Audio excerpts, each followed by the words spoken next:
Hello বন্ধুরা, good morning. সুনিতার রান্নাঘরে তোমাদের সবাইকে স্বাগত। বন্ধুরা, আজকে তোমাদের সাথে আমি শেয়ার করব রাঙা আলুর ল্যাংচা রেসিপি। তো চলো বন্ধুরা, শুরু করি। প্রথম থেকে শেষ পর্যন্ত সঙ্গে থেকো। তো বন্ধুরা, রাঙা আলুর ল্যাংচা তৈরি করার জন্য আমি নিয়ে নিয়েছি দুটো আলু, সেদ্ধ করে নিয়ে নিয়েছি। সেদ্ধ করে অলরেডি ঠান্ডাও হয়ে গেছে। এখন আমি আলুর খোসা ছাড়িয়ে নিচ্ছি।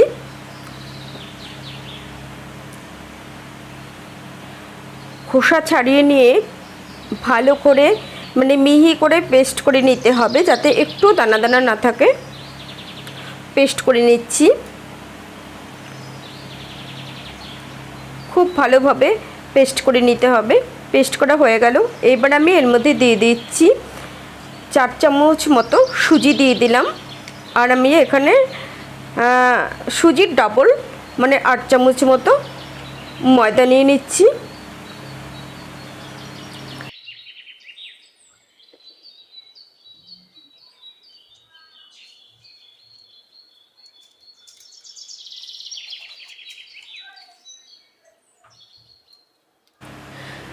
তারপরে আমি নিয়ে নিচ্ছি 4 চামচ মতো চিনি, মোটা দানা চিনিটা আমি নিয়ে নিলাম। তারপরে আমি নিয়ে নিচ্ছি পরিমাণ মতো লবণ, আর নিয়ে নিচ্ছি সামান্য পরিমাণ বেকিং পাউডার, 1 চিমটি মতো বেকিং পাউডার আমি নিয়ে নিচ্ছি। তো বন্ধুরা, তোমাদের বলে রাখি, মোটা দানা চিনিটা আমি কেন নিলাম। চিনিটা সাধারণত গলে যেতে অনেকটা টাইম লাগে, তাই ভেতরে ভেতরে ওইগুলো দানা দানা থেকে যাবে এবং ভাজার সময় তেলটাও খুব ভালোভাবে ঢুকবে এবং ভাজা হয়ে গেলে চিনির শিরাটাও খুব ভালোভাবে ঢুকে যাবে ভেতরে। তার জন্য মোটা দানা চিনিটা আমি দিয়ে দিয়েছি। আর তারপরে আমি নিয়ে দিলাম 10 টাকা প্যাকেট, 1 প্যাকেট গুঁড়ো দুধ। গুঁড়ো দুধটা দিলে টেস্টি হবে, তার জন্য গুঁড়ো দুধটা দিয়ে দিলাম।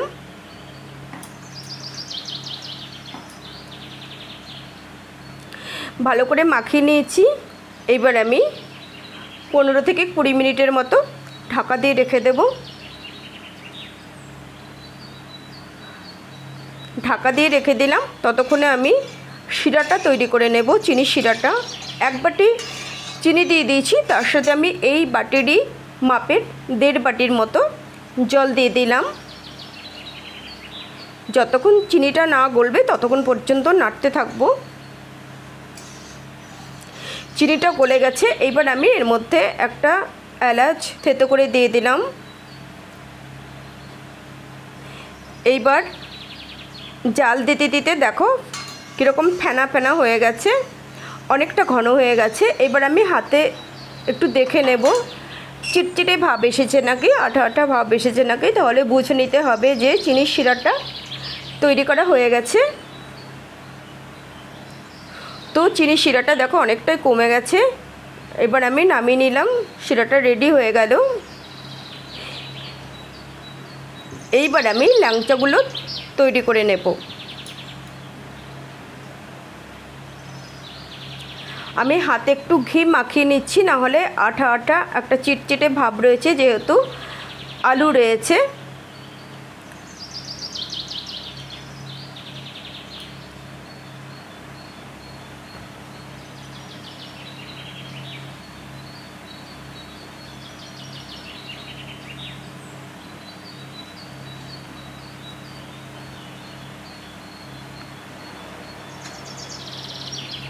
এই থালাতেই আমি ল্যাংচাগুলো তৈরি করে নেব।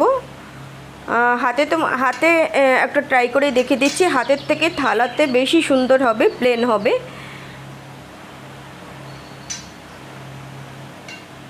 এই দেখো বন্ধুরা, হাতে যেরকম হলো, হাতের থেকে আমি যদি থালায় করে করি তাহলে আরও বেশি সুন্দর হবে। সুতরাং থালায় করে করে নিতে হবে।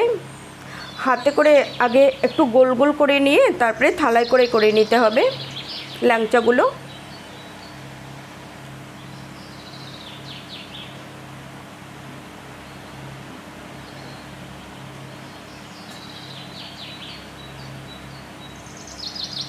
তো এইভাবে সবগুলো ল্যাংচা আমি তৈরি করে নিচ্ছি।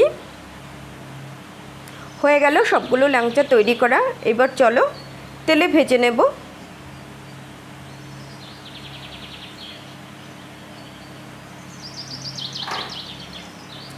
তো আমি নিয়ে নিয়েছি Emami healthy and tasty refined sunflower oil.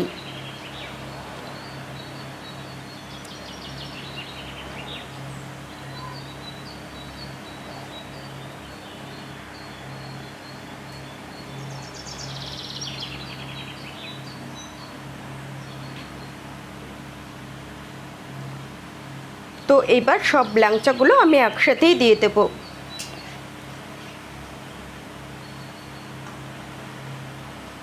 সব ল্যাংচাগুলো একসাথে দিয়ে দিয়েছিলাম, দেখো হাফ হাফ ভাজা হয়ে গেছে। আরও একটু ভেজে নিতে হবে, আর একটু লালচে লালচে করে তারপরে তুলে নেব। যেরকম তৈরি করেছিলাম তার থেকে অনেকটা দেখো ফুলে ফুলে রয়েছে।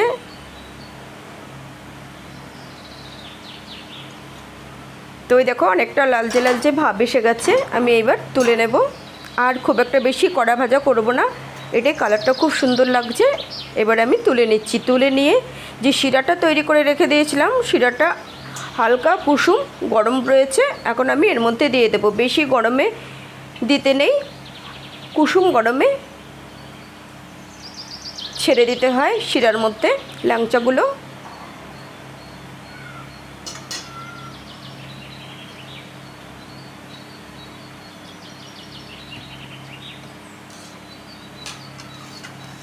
তো বন্ধুরা এইভাবে ল্যাংচাগুলো আমি যেহেতু সন্ধেবেলা তৈরি করেছি, সারা রাত আমি রেখে দেবো, তাহলে ফুলে আরও অনেকটা বড় বড় হয়ে যাবে এবং নরম হয়ে যাবে। কেমন লাগলো বন্ধুরা আজকের এই রাঙা আলুর ল্যাংচা রেসিপিটা? তোমাদের যদি ভালো লাগে তাহলে তোমরাও বাড়িতে ট্রাই করো, আর যদি একটু বেশি ভালো লাগে তাহলে প্লিজ দেখে একটা লাইক করে দিও, বন্ধুদের সাথে শেয়ার করো। দেখা হবে নেক্সট রেসিপিতে। তোমরা সবাই অনেক অনেক ভালো থেকো, সুস্থ থেকো, টাটা।